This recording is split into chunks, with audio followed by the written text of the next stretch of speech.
est-ce que c'est bien ou pas de te servir des supersets en musculation? Aujourd'hui, on va faire le tour de la science sur le sujet en 2 minutes ou presque, pour savoir quel va être l'impact de ces supersets sur tes performances et voir comment t'en servir dans tes séances pour en retirer un maximum de résultats.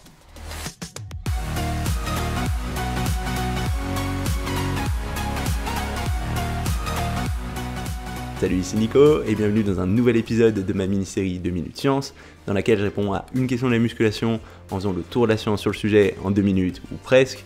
Et aujourd'hui, je vais te parler des supersets. Alors déjà, c'est quoi les supersets? En fait, ça va être tout simplement le fait d'enchaîner 2 exercices à la suite sans prendre de temps de repos. Par exemple, si tu t'entraînes en full body et que tu fais du développé couché pour tes pectoraux et du rowing en prise pronation pour tes dorsaux, ce que tu peux faire, c'est faire ta première série de développé couché, ne pas prendre de temps de repos, faire ta série de rowing et là seulement prendre ton temps de repos, puis ensuite passer à la deuxième série de développé couché, ne pas prendre de temps de repos, faire ta deuxième série de rowing et là prendre ton deuxième temps de repos et ainsi de suite. Ça, c'est ce qu'on va appeler un superset antagoniste, parce qu'on travaille un coup les pectoraux, un coup les dorsaux, et c'est des muscles qui sont associés à des gestes opposés. En gros, tes pectoraux ils vont ramener tes coudes devant, alors que tes dorsaux vont tirer tes coudes en arrière. Mais après, il va y avoir plein d'autres types de supersets. Par exemple, tu peux travailler le même muscle en enchaînant 2 exercices qui vont travailler ce muscle. Une chose classique qu'on fait par exemple, c'est des lourds légers, en faisant par exemple des tractions avec 4 à 6 répétitions, puis on va passer ensuite sur du tirage à la poulie haute en prise large, avec plus 12 à 15 répétitions. Et une troisième façon de faire ces supersets, qui n'est ni ces supersets antagonistes, ni ces supersets sur un même muscle, c'est de travailler tout simplement des muscles qui n'ont rien à voir. Ça veut dire qu'ils ne vont pas rentrer en compétition les uns avec les autres. Par exemple, ce que j'ai déjà conseillé de faire, c'est de faire du squat et pendant tes temps de repos, tu peux faire par exemple tes épaules ou l'arrière d'épaule avec des élévations arrière aux haltères. Comme ça, tu rentabilises un petit peu ton temps de repos. Alors, l'idée globale en faisant ces supersets plutôt que des séries traditionnelles, c'est que de cette façon, tu vas avoir moins de temps de repos, donc tes séances vont durer moins longtemps et ce sera plus facile de garder de l'intensité pendant toute la durée de tes séances.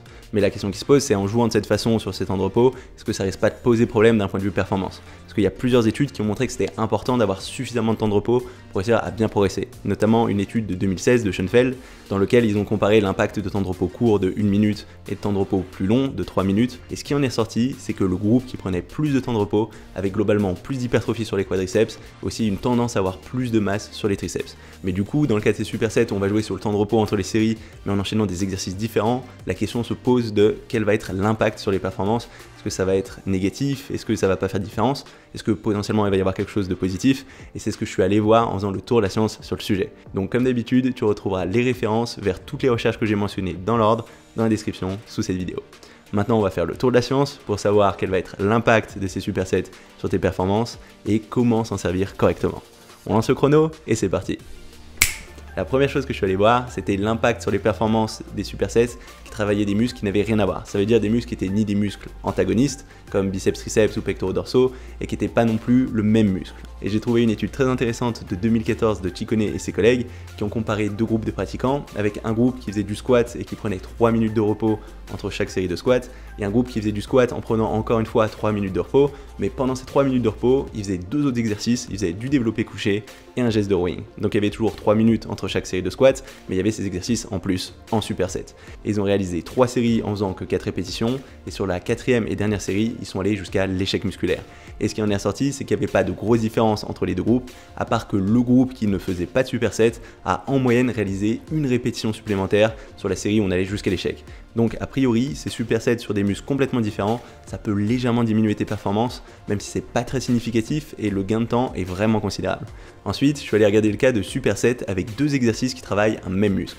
Et j'ai trouvé une étude très intéressante de 2017 de Brentano et ses collègues qui ont comparé 2 groupes, avec un groupe qui enchaînait en superset du développé couché et du pec deck, puis qui enchaînait ensuite encore une fois en superset de la presse à cuisse avec du leg extension, et le deuxième groupe qui à l'inverse faisait du développé couché en superset avec du leg extension, puis qui faisait de la presse à cuisse en superset avec du pec deck. Donc on a ces 2 types de supersets, les supersets sur des muscles différents et les supersets sur le même muscle avec au total le même volume d'entraînement.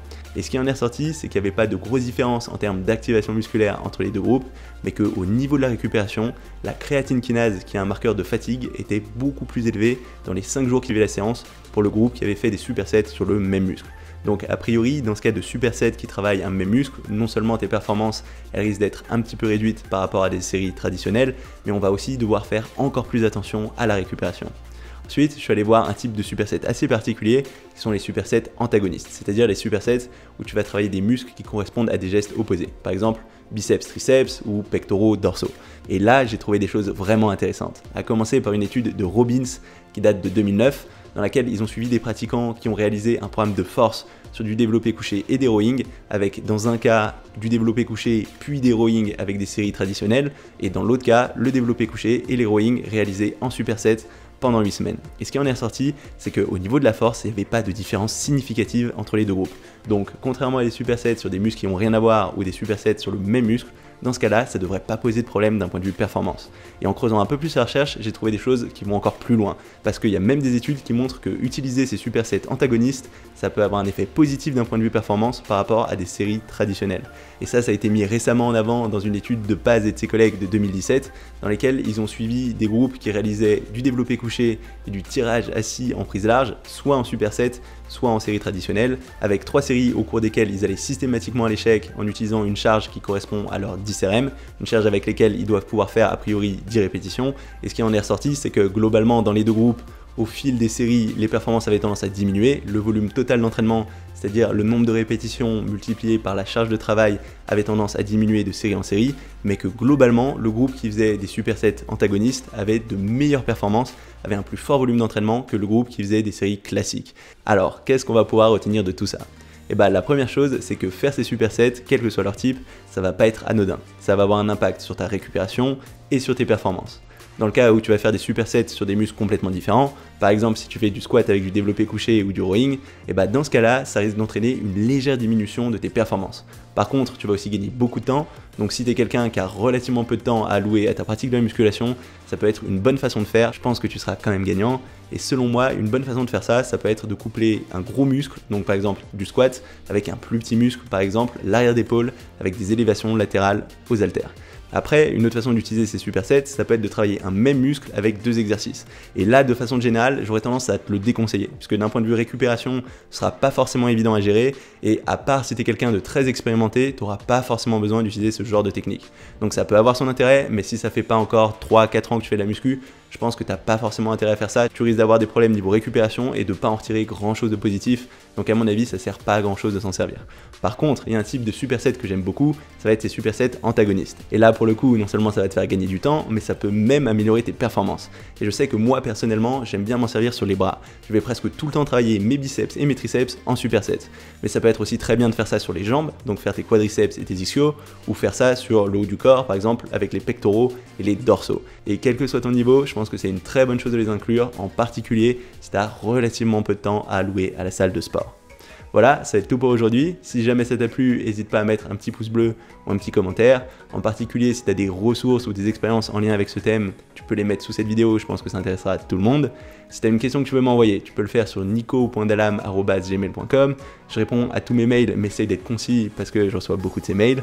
Si t'es pas encore inscrit à ma chaîne YouTube, n'hésite pas à le faire maintenant pour savoir quand je sors de nouvelles vidéos. Tous les lundis, je sors un autre épisode de cette mini-série de Minute Science. Et tous les jeudis, je sors un épisode de ma mini-série Déclic, dans lequel je donne l'exercice qui a fait le plus la différence sur chaque partie de mon corps. Donc si tu veux pas rater ces vidéos, n'hésite pas à t'inscrire maintenant. C'est tout pour aujourd'hui et on se retrouve très rapidement. Salut!